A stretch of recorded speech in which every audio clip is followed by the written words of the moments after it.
बड़ा ही सुंदर सराहनीय गाना बजाना भइल हो। हाँ कुल मिला के गाना बजाना एहे तरह होए के चाहे।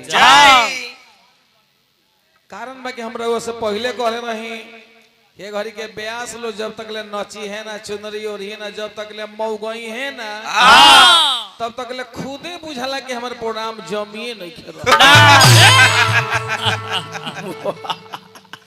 अरे भगवान मर्द बना के भेजनी हाँ मोछ मिलल बा तो कुछ मर्दानगी के हिसाब किताब देखावे के चाहे। मर्द वाला कुछ हिसाब किताब बतावे के चाहे जोगे है। अच्छा अभी अभी कहानी है कि हम चुनरी और हम ना हम अगर चुनरी और है हम तो नीमन लागम हम तनी सुंदर कन्या नियर लागे। अब ब्याह जी का दो चुनरी और है ना तब बियाल का दो भैंसे नियर लगे। नजर कैसन बाजे भगवान। यहाँ के बात बढ़िया बतौनी है। हाँ एक से पहले कहने कि हमारे चाचा लगते हैं हम उनकर भतीजा लगते हैं। हाँ भाई भतीजा होके बाप के यदि बियाल भैंसी नियर कह देनी तो ऐसे बोर अवरी कौन चीज जोगे है ननकी कहे का मतलब है कि हम चुनरी ना और हम ना बियाल भैंसी ऐसन होए। तार ड्यूटी है बाबू तू चुंदरी और हो। अब बिजली रानी के छोट बहन नियर तू सब दिन जोगे है ननकी बकरी। अच्छा एक मिनट और बात सुनी का बुढ़ाओ के आके गाल पकड़नी है। गाल पकड़नी है ना एक सेकंड ला गाल धोली है ना तो हम नजर से बुढ़ाओ के देखो तनी तो कुदरला बुढ़ाओ के याद बूढ़ी के आवे लागल है कि बूढ़ियो हमारे हे तरह गाल पकड़ो। अच्छा ये सब कौन नौटंकी बारे भाई बताई निमन कुछ बोले के चाहिए। देखी दिखाई पहले के गीत संगीत में और आज के गीत संगीत में बहुत परिवर्तन हो गइल बा।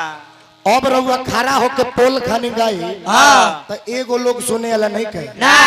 पहला ही रउआ कहने कि यही छपरा के खेसारी ला लिया दो अपना कमर के बल पर देश ना बल्कि विदेश में नाम रोशन करत है।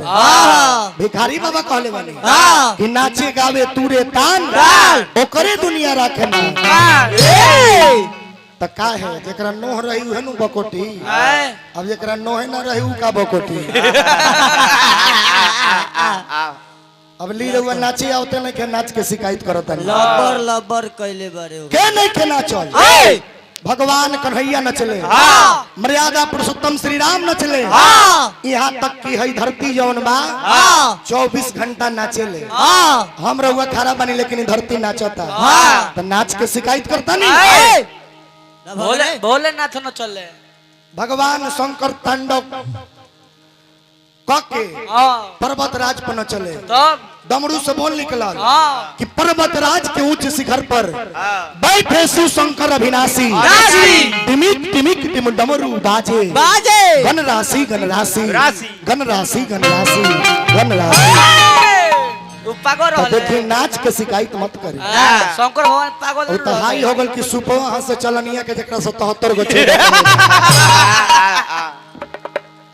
में हमने के माई बैठल बानी बहिन बैठल बानी भाई परिवार के सदस्य लोग बैठल बा।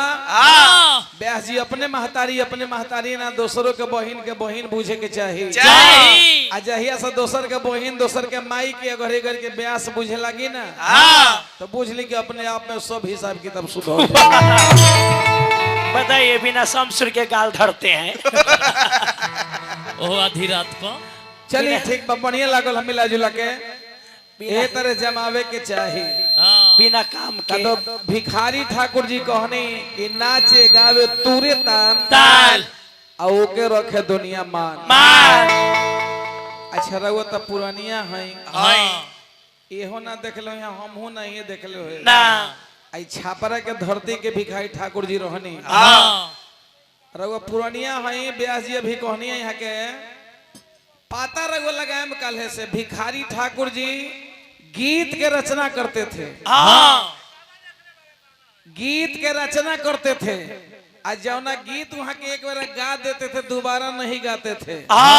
अच्छा तो रघुआ देख ले हम तो यहे तरह भिखारी ठाकुर जी नाचत रहनी बताई तो ए तरह नाचत रहनी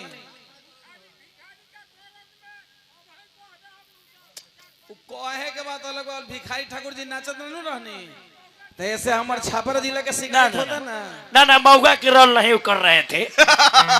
माइंड को डिसमाइंड नहीं कुछ कीजिए। जानिए तो सानिए, नहीं जानिए तो अपने जिला जवार के नाम को मत फंसाइए। भिखारी ठाकुर नचेबे ना कोई नहीं कहियो।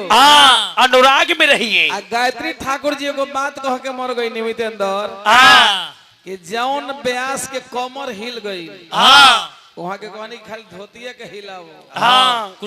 कमर हिल गई तो फिर विदेशिया के लौंडा में अभ्यास में कोनो अंतर